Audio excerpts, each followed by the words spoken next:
I mean, as Americans, like you said before, there's a limitation to the real shit we deal with. We're spared. Yeah. A lot. So you go into these moments where you deal with real shit. Have you ever, been like fucking frightened?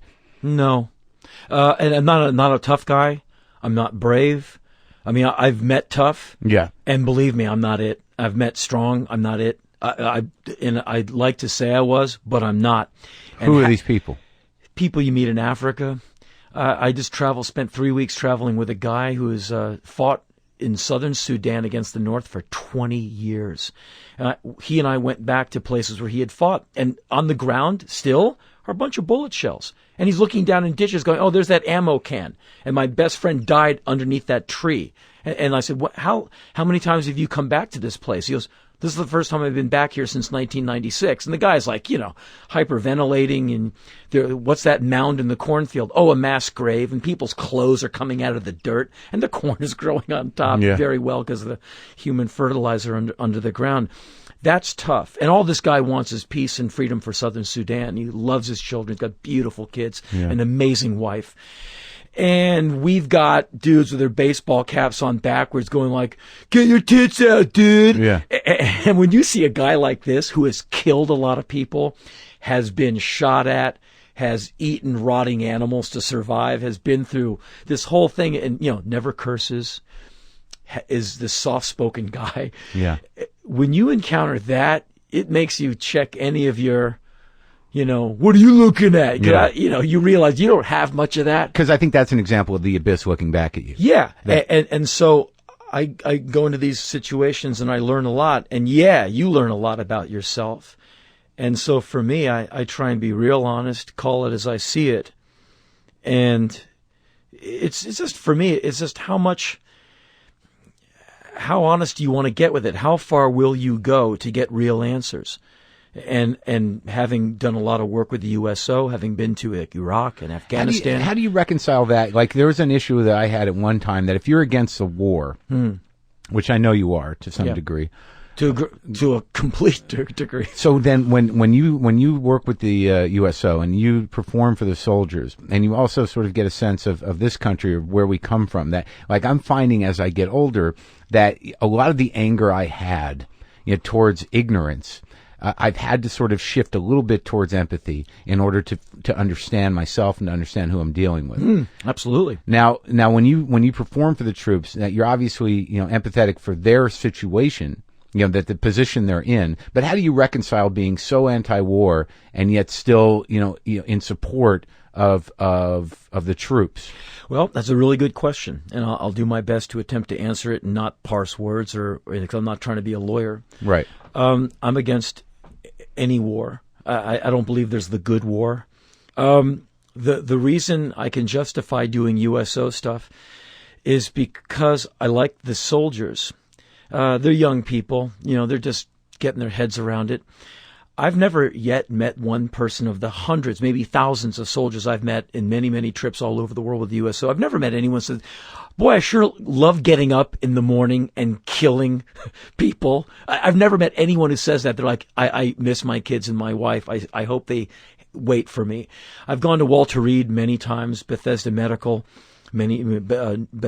Medical many times, and met people with everything from parts of their brains gone, testicles gone, any manner of internal organs, arms, legs, eyes, combinations thereof. And, all the families crammed into this little room. And you feel worse for the mom, because the guy's like, hey, sir, how you doing, sir? Mm-hmm. And the mom is looking at her kid with the legs gone. Right. She feels like mother hen, unable to put the legs back on. You see the pain in her face, and you're like, man, she'd chop her own legs off and put them on that kid if she could. You know how mothers are. And so it has given me an insight into this conflict that I could not have gotten from merely watching the news, reading the newspapers, and reading all those big-ass books. Mm-hmm. Afghanistan, Iraq, Kuwait, places like that are not easy for a guy like me to get to without the military. And so I think I've become someone who knows quite a bit about this stuff. Well, I know more than I could have known had I just been someone reading on the sidelines. And I think I've been able to use that information in a useful way on stage, writing-wise, getting across a message, an insight that no way I could have gotten that insight any other way but to have gone and seen it, smelled it, walked through it. I was in a mortar attack in Baghdad years ago. And I'm not trying to sound like it's not a war story. I was in a fortified building. They could have dropped a B-52 on the building. I would have been fine. But the concussion of those two mortars, it's like a fist in your chest. It was really incredible, the force of this thing. You go, wow, someone just tried to kill me 2 times. Damn. It really moved me. It was one of those experiences you're like, this is real. Yeah. And it just makes me want peace more than ever. And boy, if anything can turn you into a peacenik. Right. Well, I think that, I want to make it clear to my listeners that, I have nothing against the troops, and sort of it's just a question that I want. Very few people do. I think it's just a question I wrestled with, because being the guy that fights the man, that instinctively is gunning for the underdog, in the sense, in a positive way, that you're on the side of the underdog, and that we are all in our own fights against the man. There's something interesting that happens when you have an all-volunteer army that understands duty, understands country, but also understands that it's their choice to be there, primarily out of what? I think for a lot of people it's a paycheck. I used to do a joke about that they're going to be able to recruit soon just by saying hungry. Well, imagine a man, a woman, a human, an American cannot work 40 hours a week and sustain his or her existence in a house or an apartment. A guy like Glenn Beck has his Beck University, and one of the people in his crosshairs is Franklin Delano Roosevelt and the provisions of the New Deal. Man, I try and memorize parts of the New Deal. God, I want to be conversant in the New Deal. Some of the ideas in the New Deal, like the Fair Labor Standards Act of 1938, abolishing child labor and establishing a minimum wage, that stuff, and it sounds corny, it moves me almost to tears. Sure. That we got that one guy said, you know what? Not living in fear of starvation and foreclosure and being homeless, that should be a right, not some privilege, and that someone wants to take that away. Some rich guy is telling you, don't take it anymore. The system is designed to really, it's people like Beck and people who are business first people that are anti-socialism, and they really just see it as some sort of applied social Darwinism, that if you can't pull yourself up by your bootstraps, if you can't make it in the system as it is, then we've got no fucking time for you. Yeah. So die. Right. But unfortunately, or join the forces. Yeah. Unfortunately, those people who go right on, they're the ones getting foreclosed upon. And that's so the weird trick. The captors are protecting the captors, but and shooting at the liberators. That's right. And I found that what's interesting, because I always wondered that, how do you get people to vote against their economic self-interest? And that the fundamental sort of racism around the welfare state idea is that there's a pride to people taking handouts. I can never understand how white poor people would fight the idea of help. Because, I'll tell you, you already know this answer, because it's been made into a black thing. That's what non-whites do. As my father used to call African Americans, Marvin Food Stamp. Mm-hmm. That's what he used to say. They're all Marvin Food Stamp. And that's all they want is, what did he say? Loose shoes, loose women, and a warm place to shit. That was my father's words to describe the DC black guy. Great. Mm-hmm. And so thankfully he didn't rub off on me. Is he still alive? I don't know. I have no idea. Oh, really?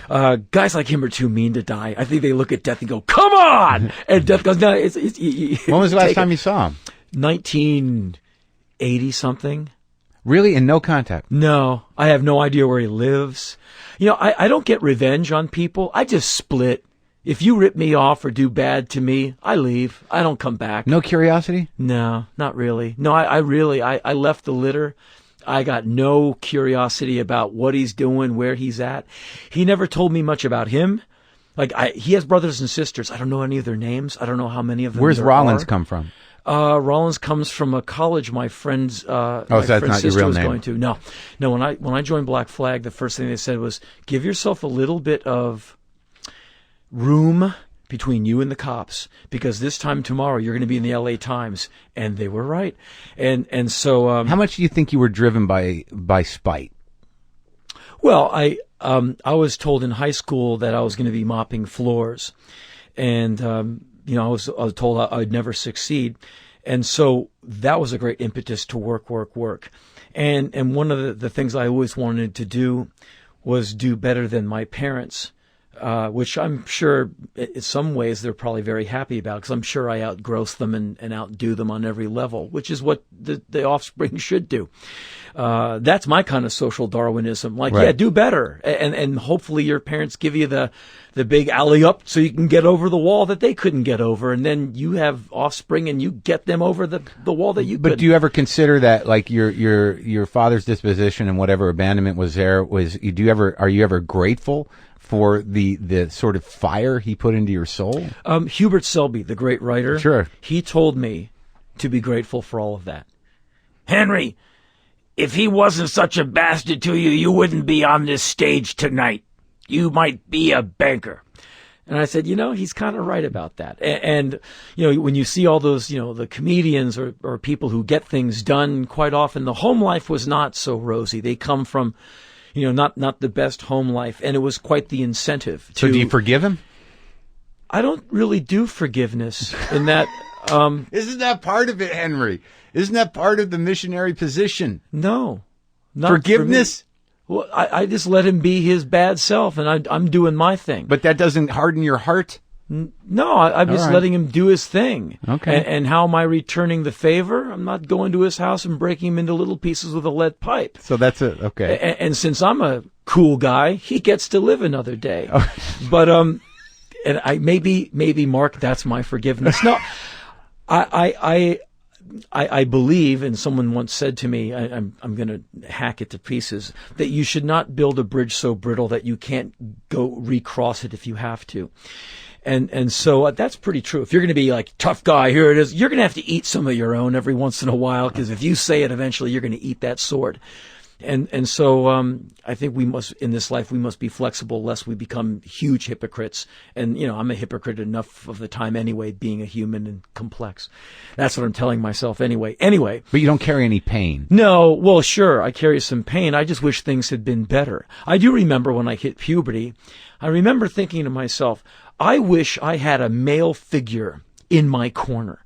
I wish I had a guy, like a dad, who was there for me, a guy where I can go, hey, older guy, I want to meet the chicks. Give me some guidance. How do I do that? Yeah. Or mom's giving me a hard time.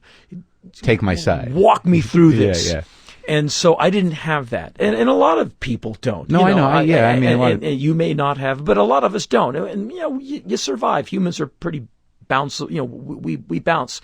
We bounce back from things. But I do remember at times going, damn, man, I wish I had some traction, because I'm seeing that it's giving me a lot of difficulty with peers, feelings of inadequacy, meeting the chicks, and going to an all-boys school definitely screws you up for that, because you don't ever socialize with girls. They are these weird foreign objects that you kind of look at with a great deal of fear and trepidation. Where I saw my friends going to public school, they were going through puberty with girls at, there. And they're like, well, what do girls mean to you? They're people I go to English class with. Oh, for me, they're ones I would, with great trepidation, approach at a dance and go, would you like to dance? Right. Because I didn't know that you could just talk to him and go, hi, I'm Henry. What's happening? I didn't know you could do that. So punk rock was the gateway then? Punk rock was huge for me in that any punk rock gig back in the old days you'd walk into, as Bobby Bird of James Brown's band used to say when he went solo, I know you got soul because if you didn't, you wouldn't be in here. And if you, just by the fact that you walked into that place, you must be cool because the Bad Brains were playing and you showed up. And so you must be cool. And all of a sudden girls are going, hi, what's your name? And you're like, whoa, well, this is cool. Yeah. And punk rock changed my life. As David Lee Roth once said, music should look like it sounds. And I think there should be a physicality to aggressive music.